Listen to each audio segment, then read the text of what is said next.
Assalamu alaikum everyone. My name is Mutiba Zahid and I'm your English teacher. Welcome back to Connected Classroom. आज हम पढ़ेंगे verbs के बारे में. हमने parts of speech की सीरीज़ के अंदर noun, pronoun, adjective अभी तक पढ़ लिया है और आज हमने स्टार्ट करना है verb. So let's start it. Verb क्या होता है? सबसे पहले हम देखते हैं verb की definition कि verb होता क्या है. फिर हम देखेंगे कि इसकी कितनी टाइप्स हैं, उसकी एग्जांपल्स देखेंगे और फिर हम उसकी आइडेंटिफिकेशन सीखेंगे कि हम कैसे एक सेंटेंस के अंदर आइडेंटिफाई कर सकते हैं कि वो कौन सा वर्ब है. आपके क्वेश्चन पेपर के अंदर जो आपका सबसे पहला क्वेश्चन होता है MCQs का सेक्शन ए में, वो उसमें जो आपके MCQs आते हैं उसमें एक पोर्शन आपके वर्ब्स की आइडेंटिफिकेशन का होता है. तो इसलिए आपको ये पढ़ना ज़रूरी है. Let's start it. वर्ब का मतलब है, वर्ब हम किसी भी ऐसे वर्ड को कहते हैं जिसमें कोई एक्शन हो. एक्शन वर्ड्स को हम वर्ब्स कहते हैं. ठीक है. आम ज़ुबान में अगर बात की जाए, उर्दू में अगर बात की जाए तो उर्दू में हम इसको फेल कहते हैं. कोई भी एक्शन वर्ड, कोई भी जो काम हो रहा होता है, ठीक है, जो भी कोई एक्शन होता है, जो भी परफॉर्म कर रहा है. For example right now I am teaching. ठीक है. तो जो भी कोई चीज़ जो हो रही होती है उसको हम वर्ब कहते हैं. Let's see the definition. A verb is a word that shows an action, जो कि एक एक्शन को शो करता है, कोई भी काम जो हो रहा हो. या फिर अ स्टेट ऑफ बीइंग, एक चीज़ जिसके अंदर कोई इंसान है, अ स्टेट ऑफ बीइंग. और अ कंडीशन या कोई कंडीशन. इन सब चीज़ों को हम कहते हैं वर्ब्स. अच्छा, अब verbs are the heart of a sentence. जैसे हर चीज़ का एक दिल होता है, हर चीज़ का की एक मेन पार्ट होता है, जैसे बॉडी का एक हार्ट बहुत इंपॉर्टेंट ऑर्गन है, उसी तरह एक सेंटेंस के अंदर जो वर्ब है वो हार्ट का रोल प्ले करता है. ठीक है. तो एक अगर सिर्फ और सिर्फ हमारे पास एक नाउन है और एक वर्ब है तो तब भी हम एक सेंटेंस फॉर्म कर सकते हैं. She runs. ठीक है. तो नाउन और जो वर्ब है वो उसका हार्ट है. ठीक है. तो हम एक नाउन लगा के भी एक मैसेज कन्वे कर सकते हैं, एक सेंटेंस फॉर्म कर सकते हैं. ओके. तो let's see, because they tell us what the subject does, क्योंकि ये हमें बताता है कि एक सब्जेक्ट क्या कर रहा है, क्या फील कर रहा है. ठीक है. या फिर वो क्या है. ये तीन चीज़ें हमें एक वर्ब बताता है. अब उसकी हम कुछ एग्जांपल्स देखते हैं, फिर हम उसकी टाइप्स में मूव करते हैं. She runs fast. अब इस सेंटेंस के अंदर ये हमारा प्रोनाउन है, ये हमारा वर्ब है, राइट. तो वर्ब हमने ये देखा कि क्या है कि एक नाउन के साथ एक वर्ब लगा के हम एक सेंटेंस फॉर्म कर सकते हैं और वो बता रहा है शी रन्स फास्ट, कि वो भागती है, तेज़ भागती. ठीक है. He is a teacher. अब इसके अंदर इज़ एक लिंकिंग वर्ब है, लेकिन वो बता रहा है इसके बारे में, स्टेट ऑफ बीइंग के बारे में बता रहा है. इसमें हमें एक्शन का पता चला, इसमें स्टेट ऑफ बीइंग का पता चला और इसमें कंडीशन, आई बिलीव यू. ठीक है. कंडीशन और थॉट. तो ये तीन चीज़ें हैं जो कि वर्ब की उसमें मेन, अगर हम देख लेंगे उसका क्या फंक्शन होता है तो ये तीन फंक्शन हैं. ठीक है. Let's move forward and see types of verbs. अच्छा, टाइप्स ऑफ वर्ब के अंदर हम देखें, सबसे पहले हमारे पास है एक्शन वर्ब. एक्शन वर्ब क्या होता है? एक्शन वर्ब्स शो फिजिकल और मेंटल एक्शंस. तो बेसिकली जो आपके एक्शन वर्ब्स होते हैं वो क्या शो करते हैं? फिजिकल और मेंटल एक्शन को. नॉट जस्ट फिजिकल, वो चीज़ें नहीं जो सिर्फ हो रही हैं आपके सामने, बल्कि वो भी जो आप सोच रहे हैं, जो आप मेंटल कंडीशन के अंदर भी आती हैं, उनको भी हम एक्शन वर्ब्स के अंदर कंसीडर करते हैं. ठीक है. अब इसकी दो टाइप्स हैं, ट्रांजिटिव एंड इंट्रांजिटिव. अब इसको हम थोड़ा सा डिटेल में देख लेते हैं कि ट्रांजिटिव और इंट्रांजिटिव होता क्या है. ट्रांजिटिव वर्ब्स वो होते हैं जिनको ऑब्जेक्ट की ज़रूरत होती है. ठीक है. हम किसी भी वर्ब पे ये लेबल नहीं लगा सकते कि वो ट्रांजिटिव है या इंट्रांजिटिव है. हम उसका जो सेंटेंस स्ट्रक्चर है कि वो किस जगह पर यूज़ हो रहा है, उसके साथ ऑब्जेक्ट यूज़ हो सकता है या नहीं हो सकता, ये बताता है कि वो ट्रांजिटिव है कि इंट्रांजिटिव है. सबसे पहले जो ट्रांजिटिव वर्ब्स होते हैं उनको ऑब्जेक्ट की ज़रूरत होती है. उनको हम कंप्लीट नहीं कर सकते बगैर वर्ब के. ठीक है. सॉरी, बगैर ऑब्जेक्ट के. लेकिन जो इंट्रांजिटिव वर्ब्स होते हैं उनके लिए ऑब्जेक्ट की कोई ज़रूरत नहीं होती. जैसे हमने ऊपर एक सेंटेंस देखा, she runs fast. She runs fast. अब इसके अंदर हमें ऑब्जेक्ट की ज़रूरत नहीं है. अगर हम शी रन्स भी कह रहे हैं तो भी बात ठीक है. ठीक है. वो एक सेंटेंस अपनी कंप्लीट मीनिंग कन्वे कर रहा है कि वो भागती है. ठीक है. लेकिन जो इंट्रांजिटिव वर्ब्स होते हैं उनको ऑब्जेक्ट की ज़रूरत नहीं है और ट्रांजिटिव को ऑब्जेक्ट की ज़रूरत है. अगर मैं यहाँ पे लिखूँ शी रन्स, तो ये आपका इंट्रांजिटिव है क्योंकि हमें ऑब्जेक्ट की ज़रूरत नहीं है. लेकिन अगर मैं यहाँ लिखूँ शी रन्स अ स्टोर, अब इस सेंटेंस के अंदर अगर आप देखें तो हमारे पास जो वर्ब है इन दोनों सेंटेंसेस के अंदर वर्ब सेम है, लेकिन इसके अंदर क्योंकि हम क्या बात कर रहे हैं कि शी रन्स अ स्टोर, वो एक स्टोर चलाती है, ग्रोसरी स्टोर कर लें या कोई भी स्टोर कर लें, ठीक है, तो वो शी रन्स अ स्टोर। अब इसके अंदर हमारा वर्ब को एक ऑब्जेक्ट की ज़रूरत है कि वो क्या चलाती है, ठीक है, लेकिन यहाँ पे क्या है कि इस पे यहाँ पे रन्स हमें एक डिफरेंट मीनिंग दे रहा है और वो क्या कह रहा है, वो भागती है, ठीक है, तो यहाँ पे क्या है, ये कंप्लीट एक सेंटेंस है, ठीक है। अब एक मज़े की बात इसमें ये है कि जो आपके ट्रांजिटिव वर्ब्स होते हैं जिनमें ऑब्जेक्ट मौजूद होता है उसको आप पैसिव वॉइस में कन्वर्ट कर सकते हैं, लेकिन जो आपके इनट्रांजिटिव वर्ब्स होते हैं आप उनको पैसिव वॉइस में कन्वर्ट नहीं कर सकते, ठीक है। इनको आप पैसिव वॉइस में कन्वर्ट कर सकते हैं, इनको आप नहीं कर सकते, ठीक है। ये बात आपने याद रखनी है कि ट्रांजिटिव के लिए ऑब्जेक्ट की ज़रूरत होती है और हम इसको पैसिव में कन्वर्ट कर सकते हैं। On the other hand intransitive को आप पैसिव में कन्वर्ट नहीं कर सकते और इसमें ऑब्जेक्ट की ज़रूरत भी नहीं होती। अच्छा, अब हम देख लेते हैं, ये एग्जाम्पल देख लेते हैं। She runs every morning, intransitive, again वही सेंटेंस। ही राइट्स नॉवेल्स, तो अब यहाँ पे हमारे पास क्योंकि ऑब्जेक्ट मौजूद है तो ये ट्रांजिटिव होगा, ओके। अच्छा, अब नेक्स्ट मूव करते हैं हम अपनी सेकेंड टाइप पे, which is linking verbs. Linking verbs क्या होते हैं, लेट्स सी द डेफिनेशन और फिर मैं आपको एक्सप्लेन करती हूँ। Linking verbs connect the subject to information that describe or renames it. They do not show action. अब ये linking verbs action show नहीं करते, ये सिर्फ connect करते हैं किसको, आपके subject को एक information के साथ, ठीक है। She is a doctor. अब ये जो is है ये क्या है, ये linking verb है। He seems tired. That is also a linking word. तो कोई भी इंफॉर्मेशन जहाँ पे एक सब्जेक्ट को किसी इंफॉर्मेशन के साथ लिंक करी है तो जो वर्ड होगा वो हमारा लिंकिंग वर्ब होगा, ठीक है। ही वॉज बिजी, तो वॉज भी क्या होगा, लिंकिंग वर्ब होगा। तो आपने ये बात याद रखनी है कि जब भी एक वर्ब एक नाउन को या एक सब्जेक्ट को किसी इंफॉर्मेशन के साथ लिंक कर रहा है तो उसको हम कहते हैं लिंकिंग वर्ब। एक बात याद रखिएगा कि वर्ड इटसेल्फ इज नथिंग, एक वर्ड कुछ भी नहीं होता, वो उसका कॉन्टेक्स्ट बताता है कि वो क्या है। एक सेंटेंस के अंदर जिस जगह वो इस्तेमाल हो रहा है वो चीज़ बताती है कि वो सेंटेंस के अंदर क्या रोल प्ले कर रहा है, कि वो कौन सा टाइप ऑफ वर्ब है, वो कौन सा टाइप ऑफ प्रोनाउन है। रिमेंबर जब मैं आपको प्रोनाउन और एडजेक्टिव के अंदर डिफरेंस बता रही थी, स्पेसिफिकली पोजेसिव और डिमॉन्स्ट्रेटिव प्रोनाउन के बारे में और डिमॉन्स्ट्रेटिव एडजेक्टिव के बारे में, तब भी मैंने आपको बताया था कि वर्ड कुछ नहीं होता, उसकी पोजीशन बताती है कि वो either it's going to act as a pronoun or as adjective. Similarly, अब जो is है इसकी लोकेशन हमें बता रही है कि ये लिंकिंग वर्ब है, ये ऑक्सिलरी वर्ब है, किस तरीके से रोल प्ले कर रहा है, ठीक है। तो ये बात आपने हमेशा याद रखनी है कि जब भी कोई वर्ब एक सब्जेक्ट को एक इंफॉर्मेशन के साथ लिंक करेगा तो हम उसको लिंकिंग वर्ब कहेंगे, ठीक है। Let's move forward. अब आते हैं हम अपनी थर्ड कैटेगरी पे, जो है helping verbs. Helping verbs basically main verb के साथ सब्जेक्ट को कनेक्ट करने के लिए इस्तेमाल करते हैं, उसको हेल्प करते हैं, ठीक है। Let's see the definition first. Helping verbs are used with main verbs. Main verbs के साथ यूज होते हैं टू शो टेंस, कि वो कौन सा टेंस है ये बताने के लिए, मूड और वॉइस, ठीक है। टेंस, मूड और वॉइस बताने के लिए हम यूज करते हैं हेल्पिंग वर्ब्स को, इनको हम ऑक्सिलरी वर्ब्स भी कहते हैं। Common helping verbs are am, is, are, was, were, have, has, had, do, does, did. Basically ये सारे के सारे आपके ऑक्सिलरी वर्ब्स या हेल्पिंग वर्ब्स हैं। अब जैसे मैंने आपको पिछली कैटेगरी में बताया था उसमें मैंने आपके सामने इज़ यूज़ किया था, लेकिन तब मैंने इज़ यूज़ किया था एक सब्जेक्ट को कनेक्ट करने के लिए इंफॉर्मेशन के साथ। यहाँ पर वही इज़ किस लिए यूज़ होगा, उसको कनेक्ट करने के लिए एक वर्ब के साथ, अगले वर्ब के साथ। She is playing cricket. अब जो प्लेइंग है वो आपका मेन वर्ब है, ठीक है। जैसे मैं यहाँ पे ये लिख देती हूँ, she is playing cricket.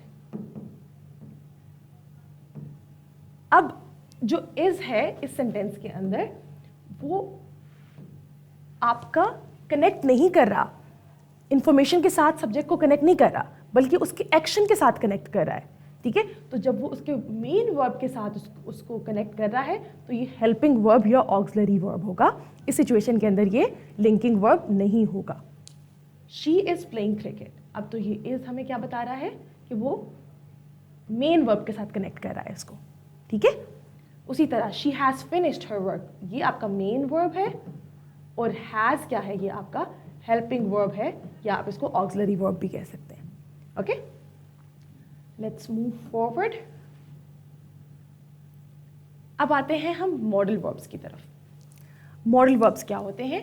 Modal verbs show ability, permission, obligation और पॉसिबिलिटी, ठीक है। किसी भी चीज़ की एबिलिटी बताने के लिए, परमिशन लेने के लिए, देने के लिए, ऑब्लिगेशन और पॉसिबिलिटी, इन सब जगहों पे हम यूज़ करते हैं मॉडल वर्ब्स को। और हमारे पास मॉडल वर्ब्स कौन कौन से होते हैं? Can, could, may, might, shall, should, will, would, must, ये हमारे सब क्या है? मॉडल वर्ब्स हैं। अब देखें, अब मैंने किसी के बारे में बताना है कि वो ये काम कर सकता है या कर सकती है। She can write on computer, she can type on computer. अब ये उसकी मैं एबिलिटी के बारे में बता रही हूँ, ठीक है। तो जब हमने किसी की एबिलिटी के बारे में बताना है तो हम क्या करेंगे? हम मॉडल वर्ब्स को यूज़ करेंगे। उसी तरह could, may, might, हम ये सारे के सारे वर्ड्स यूज़ कर सकते हैं डिफरेंट सिचुएशंस के अंदर। अगर आपने किसी को कोई सजेशन देनी है, यू शुड वर्क हार्ड, तो शुड भी क्या होगा? आपका मॉडल वर्ब होगा, ठीक है। इस तरीके से जब भी हम कोई भी एबिलिटी, परमिशन, ऑब्लिगेशन या पॉसिबिलिटी बताने के लिए कोई भी सेंटेंस फॉर्म करते हैं तो हम उसमें ये सारे वर्ब्स इस्तेमाल करते हैं। अभी कुछ एग्जाम्पल्स देख लेते हैं। शी कैन स्विम, ठीक है। कैन हमें क्या बता रहा है? उसकी एबिलिटी के बारे में बता रहा है, ठीक है। इसी तरह अगर हमें पास की कोई एबिलिटी बतानी होगी, शी कुड स्विम, ठीक है। उसी तरह यू शुड स्टडी, अब ये क्या है? शुड हमें बता रहा है एडवाइस, कि हम किसी को एडवाइस दे रहे हैं, ठीक है। तो इन सब वर्ड्स को हम कहते हैं मॉडल वर्ब्स और हम इनको अपने सेंटेंसेस के अंदर यूज़ करते हैं। अब आते हैं हम अपने नेक्स्ट ट्रांजिटिव वर्ब्स। मैंने आपको थोड़ा सा ऊपर भी समझाया कि what are transitive and intransitive verbs, लेकिन अब इसको फिर से थोड़ा सा डिटेल में देख लेते हैं कि ट्रांजिटिव वर्ब्स क्या होते हैं। Transitive verbs need a direct object to complete their meaning. तो कोई भी ऐसा वर्ब जिसको एक ऑब्जेक्ट की ज़रूरत है। आप लोगों को याद होगा कि एक सेंटेंस स्ट्रक्चर जब मैं आपको सिखा रही थी, जब मैंने आपको टेंसेस पढ़ाए, उसमें हमेशा हम सेंटेंस स्ट्रक्चर कैसे फॉर्म करते हैं? Subject plus verb plus object. जो हमारा सिंपल सेंटेंस स्ट्रक्चर होता है वो ऐसे होता है, ठीक है। तो जिस भी सेंटेंस के अंदर एक वर्ब को ऑब्जेक्ट की ज़रूरत होगी वो क्या होगा? वो आपका ट्रांजिटिव वर्ब होगा, ठीक है। इसके अंदर हमें एक डायरेक्ट ऑब्जेक्ट की ज़रूरत है in order to complete our sentence. जब हमने अपना सेंटेंस कंप्लीट करना है, जब हमने अपना पूरा का पूरा मैसेज कन्वे करना है, ठीक है। तो यहाँ पे हमने एक सब्जेक्ट यूज़ किया, एक वर्ब यूज़ किया और एक ऑब्जेक्ट यूज़ किया। तो इन जिस वर्ब को ऑब्जेक्ट की ज़रूरत होगी उसको हम क्या कहेंगे? Transitive verb, okay. अब हम कुछ एग्जांपल्स देख लेते हैं। शी एट एन एप्पल, अब ये देखें, ये सब्जेक्ट है, ये वर्ब है और ये हमारा डायरेक्ट ऑब्जेक्ट है, ठीक है, क्योंकि हम कंप्लीट नहीं कर सकते। शी एट, उसने क्या खाया हमें नहीं पता, ठीक है। तो हमने इस सेंटेंस को कंप्लीट करने के लिए ऑब्जेक्ट लगाया। उसी तरह ही रोट अ लेटर, ही हमारा सब्जेक्ट है, वर्ब और ये हमारा ऑब्जेक्ट। हम इसको यहाँ पे एंड नहीं कर सकते। ही रोट व्हाट, उसने क्या लिखा, ठीक है। तो हमें ये बताने की ज़रूरत है कि उसने एक लेटर लिखा, ख़त लिखा। और अब मैंने आपको थोड़ी देर पहले भी ये बात बताई थी, मैं फिर से बता रही हूँ कि आप ट्रांजिटिव वर्ब्स वाले सेंटेंसेस को पैसिव वॉइस में कन्वर्ट कर सकते हैं, ठीक है। इसको हम पैसिव में कन्वर्ट कर सकते हैं। She ate an apple. An apple was eaten by her. He wrote a letter. A letter was written by him. Remember हमने ये सब कुछ पढ़ा था जब मैं आपको टेंसेस करा रही थी और मैंने आपको उसको पैसिव में कन्वर्जन भी सिखाई थी। तो ये बिल्कुल उसी तरह से है कि जिन सेंटेंसेस के एंड पे हमें ऑब्जेक्ट मिल रहा है, जिनके वर्ब के साथ ऑब्जेक्ट लग रहा है, वो आपके क्या होंगे? वो ट्रांजिटिव वर्ब्स होंगे। आई होप ये समझ में आ गया होगा। अब फिर से हम देख लेते हैं इनट्रांजिटिव वर्ब्स को। Intransitive verbs do not take a direct object. जिस तरीके से हमने ऊपर पढ़ा उसी का ऑपोजिट है इनट्रांजिटिव। जिस तरह हमें ऊपर ऑब्जेक्ट की ज़रूरत पड़ रही थी, यहाँ पे हमें ऑब्जेक्ट की ज़रूरत नहीं पड़ेगी। Let's see, intransitive verbs do not take a direct object, इनको एक डायरेक्ट ऑब्जेक्ट की ज़रूरत नहीं है, ठीक है, in order to complete the sentence. They make sense on their own, ये अपनी सेंस बना लेते हैं बगैर किसी ऑब्जेक्ट के लगे।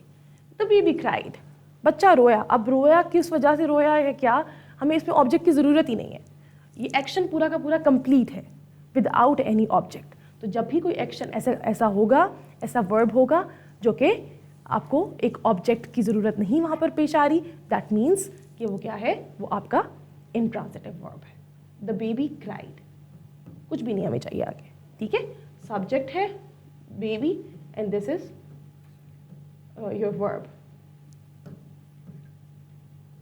ठीक है, तो ये हमारा कंप्लीट सेंटेंस है। Birds fly in the sky, ठीक है, बर्ड्स फ्लाई, अब हमें कुछ उसके साथ ऑब्जेक्ट की ज़रूरत नहीं है, ठीक है, तो क्या है, ये आपका सब्जेक्ट है और ये आपका वर्ब है। जब हमें वर्ब के साथ किसी भी ऑब्जेक्ट की ज़रूरत नहीं है तो वो क्या है, वो इंट्रांजिटिव वर्ब है। अच्छा, let's move forward. Stative verbs, अच्छा अब ये क्या होते हैं, let's see. Stative verbs show a state, feeling और condition rather than an action. They are not usually used in continuous tense, इनको हम यूजुअली कॉन्टिन्यूस टेंस में नहीं यूज़ करते, और ये क्या बताते हैं, ये हमें कोई स्टेट, कोई फीलिंग या कंडीशन बताते हैं। अब देखें, आई नो द आंसर, एक सेंटेंस है, I know the answer, you know something, ये एक स्टेट है, आपको पता है, ठीक है, लेकिन इसमें क्या है, इसमें कोई एक्शन नहीं हो रहा, ठीक है, इसको हम स्टेटिव वर्ब्स कहते हैं। शी लव्स चॉकलेट, सिमिलरली ये भी एक ओपिनियन है, एक कंडीशन है, ठीक है, तो इसके अंदर भी हमें जो हम वर्ब यूज़ कर रहे हैं वो स्टेटिव वर्ब है। अच्छा, अब हमने मूव करना है, इसमें फीलिंग्स को डिस्कस किया हमने, और हमने इसमें क्या क्या चीज़ देखी, फीलिंग्स, स्टेट और कंडीशन, ये तीन चीज़ें जहाँ पर आ रही होंगी वो आपका स्टेटिव होगा, ठीक है, जैसे मैंने आपको examples they the. I hope ये समझ में आ गया होगा, दैट वाज रियली इजी। अब आते हैं dynamic verbs. The word dynamic itself is telling us, जिसमें डिफरेंट चीज़ें चेंज होती भी हो सकती हैं। अब इसकी डेफिनेशन देखते हैं, फिर मूव करते हैं आगे। डायनेमिक वर्ब्स शो एक्शंस और प्रोसेसेस दैट कैन चेंज और कंटिन्यू। कोई भी ऐसा एक्शन जो हो रहा है वो चेंज भी हो सकता है और वो उसी तरह कंटिन्यू भी हो सकता है ओवर द टाइम, ठीक है, तो ये क्या है, जैसे for example running, she is running fast, हो सकता है कि वो आगे भी ऐसा भागती रहे और हो सकता है कि आगे जाके ये चीज़ चेंज हो जाए, तो इस तरह के वर्ब्स को हम कहते हैं डायनेमिक वर्ब्स।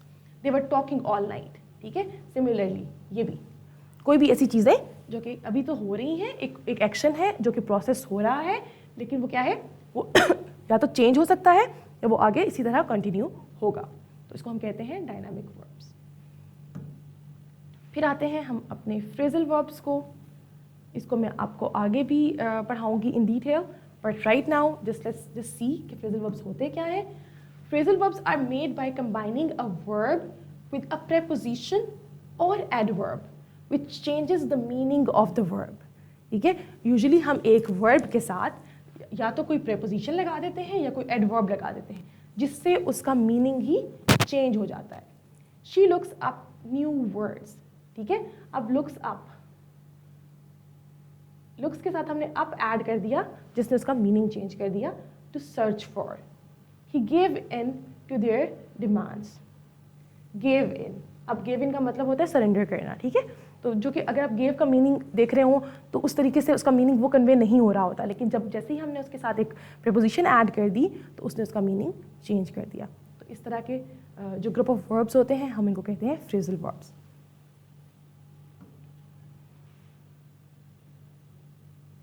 अब आते हैं हम अपने रेगुलर एंड इर्रेगुलर वर्ब्स पे, ठीक है। इर्रेगुलर वर्ब्स वो होते हैं जिनको हम ईडी लगा के कन्वर्ट नहीं कर सकते इनटू पास्ट फॉर्म्स, और रेगुलर वर्ब्स वो होते हैं जिनको हम ईडी लगा के कन्वर्ट कर लेते हैं इन द पास्ट फॉर्म। जब मैं आपको टेंसेस पढ़ा रही थी मैंने आपको तब भी ये डिटेल में पढ़ाया था, but let's see again. Irregular verbs do not follow regular rules for forming the past tense. Each has its own unique forms. अच्छा, अब हम देख लेते हैं, पहले यहाँ पे हम लिख लेते हैं regular और यहाँ हम लिख लेते हैं irregular। अच्छा, अब रेगुलर में हम देखते हैं जिससे हमारे पास प्ले एक वर्ब है, इसको हम पास्ट में कन्वर्ट करने के लिए लिखेंगे प्लेड, और थर्ड में भी हम इसको लिख देंगे played. First form of verb, second form of verb and third form of verb, right. On the other hand अगर हम देखें कि हमने इर्रेगुलर वर्ब्स को देखना है तो हमारे पास ये एग्जांपल लिखी हुई है, गो, वेंट, गॉन, ईट, एट, ईटन, टेक, टुक, टेकन. अब इन पे वो वाले रेगुलर रूल्स अप्लाई नहीं हो रहे, ठीक है. तो जो भी लिस्ट ऑफ वर्ब्स हैं जिन पे हमने रेगुलर रूल्स ये वाले अप्लाई नहीं करने, उनको हम कहते हैं इर्रेगुलर वर्ब्स, ठीक है. दिस वाज इजी और हम इसको ऑलरेडी भी डिस्कस कर चुके हैं, तो आई होप आपको समझ में आया होगा. Finite and non finite verbs. अच्छा, let's see this. Finite verbs पहले देख लेते हैं. Have a subject and show tense. They can stand alone as the main verb in a sentence. अब देखें, अब ये क्या है, इनके साथ एक सब्जेक्ट होता है और ये टेंस को शो करते हैं और ये अकेले रह सकते हैं एज द मेन वर्ब, ठीक है. जो भी ये वर्ब्स होते हैं ये क्या करते हैं, ये एज वर्ब्स या as single verbs, as main verbs exist कर सकते हैं. जैसे हम subject, verb and object use करते हैं, यहाँ पर ये सिंगल वर्ब एग्जिस्ट कर सकता है. अब हम एग्जाम्पल क्या है, He runs every morning. तो ये runs हमारे पास क्या होगा, फाइनाइट वर्ब होगा, ठीक है. फिर नॉन फाइनाइट देख लेते हैं. They do not show tense or agree with the subject. They include infinitives, gerunds and participles. अब जो नॉन फाइनाइट वर्ब्स हैं ये अकेले बगैर किसी और चीज़ के एग्जिस्ट नहीं करते, इनके साथ हमें और चीज़ें ऐड करनी पड़ती हैं in order to give meaning. अब इसकी डिफरेंट टाइप्स हैं. इन्फिनिटिव्स जिसमें हम टू ऐड करते हैं, जेरेंस जो वर्ब विद आईएनजी होता है, और पार्टिसिपल्स. अब मैं आपको ये सब चीज़ें बड़े इसको थोड़ा सा डिटेल में एक्सप्लेन करती हूँ ताकि आपको समझ में आ जाए.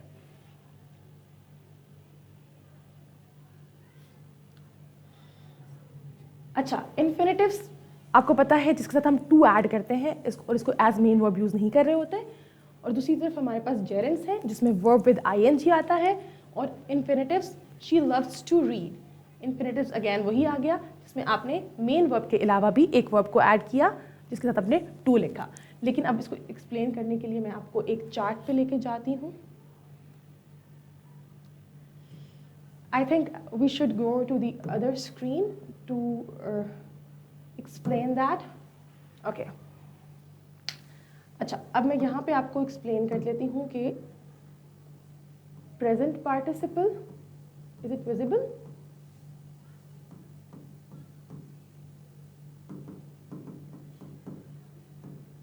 और जेरेंड में क्या डिफरेंस है, और फिर मैं आपको इन्फिनिटिव्स का भी बता देती हूँ.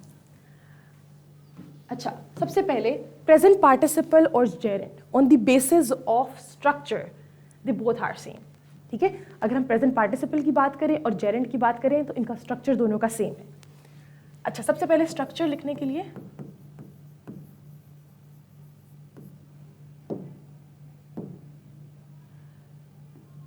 दोनों के स्ट्रक्चर के अंदर हमारे पास वर्ब आईएनजी के साथ आता है, ठीक है. वर्ब विद आईएनजी, स्ट्रक्चर दोनों का सेम है, ठीक है. मेन वर्ब जो भी आपके पास सेंटेंस में होता है, जैसे मैं आपको यहाँ पे कह लूँ कि स्विमिंग, और या मैं आपको कह लूँ प्लेइंग,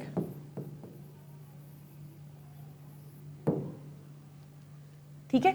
स्मोकिंग, कोई भी आपने सिंपल वर्ब लेना है, ठीक है, और उसके बाद आपने उसके साथ आईएनजी लगा दिया, तो चाहे वो प्रेजेंट पार्टिसिपल है चाहे वो जेरेंड है, on the basis of structure ये दोनों चीज़ें सेम है. इन तीनों चीज़ों को मैं यहाँ पे भी एज इट इज लिख सकती हूँ कि ये तीनों ये हो सकती हैं. लेकिन अब हमें पता कैसे चलेगा कि इनमें से कौन सी चीज़ जेरेंड है और कौन सी चीज़ प्रेजेंट पार्टिसिपल है? तो ये इसका फंक्शन डिफरेंस क्रिएट करता है, ठीक है. On the basis of structure they both are same. अब डिफरेंस कहाँ पर आता है? डिफरेंस आता है फंक्शन में. अब फंक्शन क्या है, लेट मी एक्सप्लेन. जो आपका प्रेजेंट पार्टिसिपल है ना, वो यूज होता है as continuous form of verb, as progressive form of verb in a sentence जिसमें कोई एक्शन प्ले हो रहा हो, ये हमें एक्शन बताता है, ठीक है। जो प्रेजेंट पार्टिसिपल है वो हमें एक्शन के बारे में बताता है कि कोई एक्शन हो रहा है, ठीक है, और वो कॉन्टिन्यूस है, वो प्रोग्रेसिव है। लेकिन ऑन द अदर हैंड अगर हम बात करें जेरेंड की, तो जेरेंड हमें क्या बताता है? Gerund is basically it can be a subject और एन ऑब्जेक्ट, वो नाउन होगा, ठीक है। इसका फंक्शन है एज सब्जेक्ट और ऑब्जेक्ट यूज होना, ठीक है। आपके पास जो प्रेजेंट पार्टिसिपल है आप उसको यूज कर रहे हैं verb with ING as progressive form of verb, as continuous form of verb. आप उसको एक सेंटेंस के अंदर यूज कर रहे हैं वर्ब की जगह पे। लेकिन आपके पास जो जेरेंड है उसको आप यूज कर रहे हैं एज नाउन, एज सब्जेक्ट और ऑब्जेक्ट। अच्छा, अब मैं आपको इसमें एक और चीज एक्सप्लेन करती हूँ जो इनके और डिफरेंसेस हैं। I hope this is visible on the screen. अच्छा, तो इसको हम, अच्छा अब ये देखिएगा, मैं एक सेंटेंस लिखती हूँ इस साइड पे, Ali is playing cricket. Playing is a healthy activity.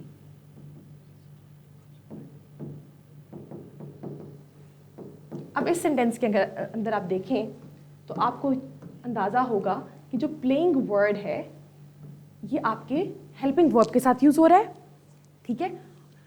एक चीज़ तो ये हमें पता चल गई, और हेल्पिंग वर्ब हमेशा हमारे प्रोग्रेसिव फॉर्म ऑफ वर्ब के साथ आ रहा है, वर्ब के साथ आ रहा है, ठीक है। सेकेंडली, जो प्लेइंग है वो हमें क्या बता रहा है? प्लेइंग हमें ये बता रहा है कि कोई एक्शन हो रहा है, अली इज प्लेइंग क्रिकेट, तो ये प्रोग्रेसिव फॉर्म ऑफ वर्ब हुई, ठीक है। ये कॉन्टिन्यूस टेंस है, तो जब भी कॉन्टिन्यूस टेंस के अंदर हमारे पास वर्ब विद आईएनजी आएगा तो बेसिकली वो आपका होगा present participle. On the other hand अगर आप यहाँ पर आए तो प्लेइंग यहाँ पे एज सब्जेक्ट रोल प्ले कर रहा है, ठीक है। प्लेइंग यहाँ पे एज सब्जेक्ट रोल प्ले कर रहा है। Playing is a healthy activity, और ये आपका क्या है? लिंकिंग वर्ब है जो कि आपको अटैच कर रहा है एक इन्फॉर्मेशन के साथ, ठीक है। यहाँ पे आपका प्लेइंग सब्जेक्ट था, यहाँ पे प्लेइंग आपका वर्ब था। तो वर्ड इटसेल्फ इज नथिंग, वो किस कॉन्टेक्स्ट में कहाँ यूज हो रहा है ये बताएगा कि आइदर इट्स अ जेरेंड और इट्स अ प्रेजेंट पार्टिसिपल, ठीक है। I hope this is clear. इसको थोड़ा सा और एक्सप्लेन कर देती हूँ।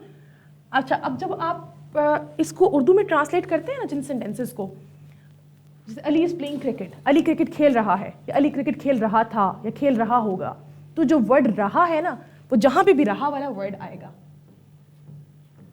रहा है, रही है, रहे थे, या जो भी, तो वो क्या होगा? वो आपको ये बताएगा कि वो एक प्रेजेंट पार्टिसिपल है, वो कॉन्टिन्यूस एक्शन को बता रहा है।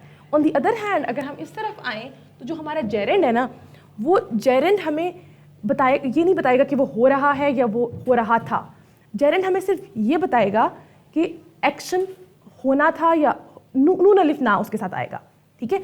फॉर एग्जाम्पल, अगर मैं आपके पास यही सेंटेंस लिखूँ ना, playing is a healthy activity, खेलना, अब द वर्ड खेलना ही आपको बता रहा है कि इसमें रहा है, रही नहीं आ सकता। खेलना सेहत के लिए अच्छा है, ठीक है। तो खेलना, जो जहाँ पे भी नून अलिफ ना, नून ये ने या इस तरह के वर्ड्स आएंगे वो आपके जेरेंड होगा, ठीक है। तो आपने इसको ट्रांसलेट करके देख लेना है। जब भी आपके पास एमसीक्यूज में आए तो एक सेंटेंस लिखा हुआ है, उन्होंने अंडरलाइन किया है कि बताएं कि आइदर इट्स अ जेरेंड और इट्स अ प्रेजेंट पार्टिसिपल, तो आपने देखना है उसको ट्रांसलेट करके, और आपने देखना है उसकी पोजीशन को कि अगर तो वो वर्ब की पोजीशन में आ रहा है, मेन वर्ब की पोजीशन में आ रहा है, तो वो प्रेजेंट पार्टिसिपल होगा।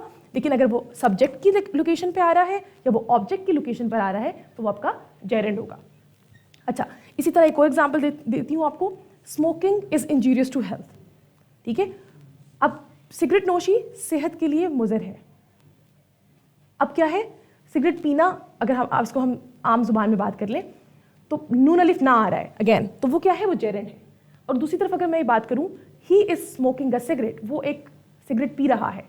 अब रहा है अगेन, तो रहा है हमें क्या बता रहा है कि एक कॉन्टिन्यूस एक्शन हो रहा है। तो जहां पे भी ये वर्ड रहा है, रही है, रहे वगैरह पर एंड होंगे तो उसको हम कहेंगे प्रेजेंट पार्टिसिपल, और जहां पे नून अलिफ ना या इस तरह का कोई भी वर्ड आएगा तो वो क्या होगा? जेरेंड होगा, ठीक है। दिस इज अ ट्रिक, आप इस तरीके से इसको सॉल्व कर सकते हैं। Let's go back to our screen. अच्छा, अब हम फॉर्म ऑफ वर्ब्स देख लेते हैं। इसको हम ऑलरेडी डिटेल में डिस्कस कर चुके हैं ड्यूरिंग टेंसेस, लेकिन फिर भी मैं आपको अगेन एक्सप्लेन कर देती हूँ। बेस फॉर्म ऑफ वर्ब क्या होती है? ओरिजिनल फॉर्म ऑफ वर्ब, ठीक है, जैसे वॉक, रन, ईट वगैरह वगैरह। अब सिंपल प्रेजेंट यूज़ करते वक्त हम इन्हीं वर्ब्स के साथ एस लगा देते हैं, ठीक है। अगर हम इनको यूज़ कर रहे हो सब्जेक्ट के साथ जो कि सिंगुलर हो तो तब हम इसका एस लगा देते हैं, एस और ई एस। अदरवाइज हम इसको ऐसे ही रेगुलर वर्ब्स को यूज़ करते हैं। फिर सिंपल पास्ट के वक्त हम क्या करते हैं? अगर रेगुलर वर्ब हो तो हम उसका ईडी लगा देते हैं, अगर वो इरेगुलर वर्ब हो तो हम उसको सेकेंड फॉर्म ऑफ वर्ब में कन्वर्ट कर देते हैं, ठीक है। For example, she walked, walked हो सकता है, रैन हो सकता है, ठीक है, एट हो सकता है, ईट एट, राइट। तो इस तरीके से हम कन्वर्ट करते हैं। फिर आते हैं पास्ट पार्टिसिपल। पास्ट पार्टिसिपल हम कहते हैं अब वर्ब की थर्ड फॉर्म को, ठीक है, वर्ब 3 को। सिंपल पास्ट वर्ब 2 को कहते हैं, सिंपल प्रेजेंट वर्ब 1 को कहते हैं, और ये भी वर्ब उसको कहते हैं, ठीक है। अच्छा, फिर आता है हमारे पास पास्ट पार्टिसिपल जो कि थर्ड फॉर्म ऑफ वर्ब होती है, एक्सट्रीम पास्ट होता है, जिसको हम कहते हैं परफेक्ट टेंस भी कहते हैं। वॉक्ड, रन, ईटन, ठीक है, गॉन, इस तरह के वर्ड्स हम यूज़ करते हैं इसके लिए। फिर आ जाता है प्रेजेंट पार्टिसिपल। इसके अंदर वर्ब विद आईएनजी को हम प्रेजेंट पार्टिसिपल कहते हैं। कॉन्टिन्यूस टेंस के अंदर यूज होता है, walking and running are the examples. फिर आता है हमारे पास जेरेंड। जेरेंड मैंने आपको बड़ी अच्छे तरीके से अभी एक्सप्लेन किया कि जेरेंड कहते हैं वर्ब विद आईएनजी को जब वो एज अ नाउन यूज होता है, एज अ सब्जेक्ट और एज ऑब्जेक्ट यूज होता है। ING form used as a noun, walking is fun, ठीक है। तो जो भी आपने ऐसा सेंटेंस इस्तेमाल करना है वो आप इसको जिसमें verb with ING as noun आ रहा है उसको हम जेरेंड कहेंगे। अच्छा, आपको मैं एक एग्जांपल देती हूँ जेरेंड और प्रेजेंट पार्टिसिपल की। एक सेंटेंस के अंदर एक जेरेंड और एक प्रेजेंट पार्टिसिपल दोनों भी इस्तेमाल हो सकते हैं। अगर मैं कहूँ Ali is going, okay, let me think of an example first.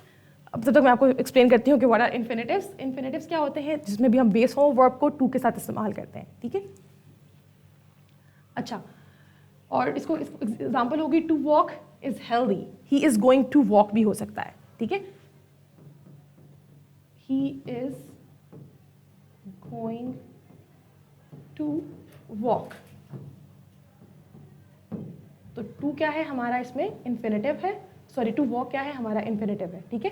To के साथ हमने क्या किया? बेस फॉर्म को इस्तेमाल किया। This is how we form our infinitives. Okay, अब क्या है, there is a tip for you कि हमने इसको क्या करना है। To find the verb in a sentence, हमने कैसे फॉर्म करना है? हमने अगर एक सेंटेंस के अंदर वर्ब फाइंड करना है तो हमने उसको कैसे फाइंड करना है? What is the subject doing और बीइंग। तो हमने अपने आप से क्वेश्चन करना है कि हमने जो सब्जेक्ट है वो क्या काम कर रहा है या वो किस स्टेट के अंदर है, ठीक है। इस तरीके से हम अपने सेंटेंस को के अंदर से वर्ब को फाइंड आउट कर सकते हैं। She runs, what does she do? She runs. अब इसके अंदर हमने पूछना है कि वो क्या कर रही है, जो भी लड़की है वो जो सब्जेक्ट है वो क्या कर रहा है, तो हमें पता है कि वो क्या कर रहा है? रन्स, ठीक है। तो इस तरीके से हम इसको फाइंड आउट कर सकते हैं। अच्छा, अब आते हैं हम अपनी आइडेंटिफिकेशन के अंदर।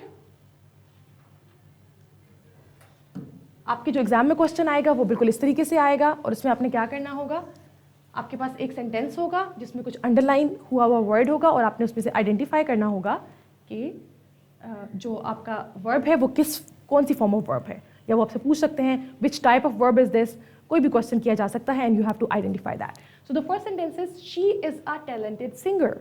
अब जो इज है आपने बताना है कि वो क्या है, ठीक है। She is a talented singer. अब इज क्या है? एक्शन वर्ब है, लिंकिंग वर्ब है, हेल्पिंग वर्ब है, स्टेटिव वर्ब है। हमें पता है कि सब्जेक्ट को वो लिंक कर रहा है एक इंफॉर्मेशन के साथ, तो वो क्या है? वो आपका लिंकिंग वर्ब है, ठीक है। सिमिलरली हम अपने नेक्स्ट सेंटेंस पे जाते हैं। He runs every morning before school. अब जो रन्स है आपने बताना है कि विच type of verb is this? Is it a linking verb? Is it a helping verb? Action verb है या modal verb है? Linking verb नहीं हो सकता क्योंकि link नहीं कर रहा। Helping verb भी नहीं हो सकता क्योंकि दूसरे main verb के साथ नहीं लगा हुआ। Action verb हो सकता है because action perform हो रहा है, ठीक है। और मॉडल वर्ब भी नहीं हो सकता क्योंकि हमें पता है कि मॉडल वर्ब्स क्या बताते हैं, परमिशन और कैन, कुड, माइट, में वगैरह के वर्ड्स होते हैं, ठीक है। तो इस तरीके से आपके पास क्वेश्चंस आएंगे जिसको आपने सॉल्व करना होगा। अच्छा, मैं आप लोगों को उस टाइम पे एग्जांपल दे रही थी which I forgot at that time, तो let me explain that again. हम जाते हैं अपनी स्क्रीन पर। अच्छा, अगर मैं आपको एक सेंटेंस लिखूं, Ali is going for swimming. अब इस सेंटेंस के अंदर अगर आप देखें दो जगह पर आईएनजी फॉर्म यूज हो रही है, ठीक है। अब जो आईएनजी फॉर्म है वो एक यहां पर भी यूज हो रही है और यहां पर भी यूज हो रही है। अब एक जगह पर ये जेरेंड है और एक जगह पर ये प्रेजेंट पार्टिसिपल है। Ali is going for swimming. अब हमने पहले देखना है कि मेन वर्ब आपका कौन सा है जिसके साथ आपका हेल्पिंग वर्ब भी लग रहा है, ठीक है। तो वो यहां पर आ रहा है, वो ये है, ठीक है। तो ये क्या है, ये आपका प्रेजेंट पार्टिसिपल है। ऑन दी अदर हैंड अगर हम इस तरफ देखें तो स्विमिंग क्या है, यहाँ पे एज ऑब्जेक्ट यूज हो रहा है, ठीक है। इनडायरेक्ट ऑब्जेक्ट हमारे पास यहाँ पर आ रहा है स्विमिंग, तो हम यहाँ पे इसको कहेंगे कि ये क्या है, ये जेरेंड है, ठीक है। तो एक सेंटेंस के अंदर जेरेंड और प्रेजेंट पार्टिसिपल दोनों भी आ सकते हैं। अगर आप इसको उर्दू में ट्रांसलेट करें, अली स्विमिंग करने जा रहा है, ठीक है। Ali is going for swimming, Ali swimming करने जा रहा है। अब स्विमिंग के साथ क्या आ रहा है, नून अलिफ ना नून ये नहीं, ठीक है। तो वो क्या है, वो जेरेंड है। जा रहा है, गोइंग, वो प्रेजेंट पार्टिसिपल है। तो जो भी एक्शन आपका हो रहा है वो बेसिकली क्या है, प्रेजेंट पार्टिसिपल है। और जिस चीज़ को आप एज सब्जेक्ट या ऑब्जेक्ट यूज कर रहे हैं वो डायरेक्ट ऑब्जेक्ट भी हो सकता है, वो इनडायरेक्ट ऑब्जेक्ट भी हो सकता है। तो आप उसको क्या कहते हैं, उसको हम कहेंगे जेरेंड, ठीक है। Thank you so much. That's all from my side. See you tomorrow, inshallah, in the next class. Allah Hafiz.